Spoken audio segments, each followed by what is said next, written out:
Welcome to MiConvert. In this tutorial, I will show you how to convert DAE files to 3DM format, completely free and online. Open your browser and search for DAE to 3 decimeters MiConvert.com. Click on the first result to go straight to the converter. You are now on the DAE to 3DM converter page. The interface is clean and easy to use. Let's upload a file. Click the Choose File button. A file picker will open. Select the DAE file you want to convert, then click Open. Your file is loaded and ready.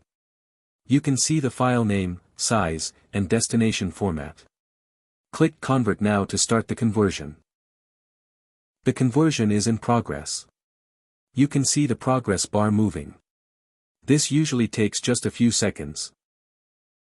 Done. Your file has been successfully converted.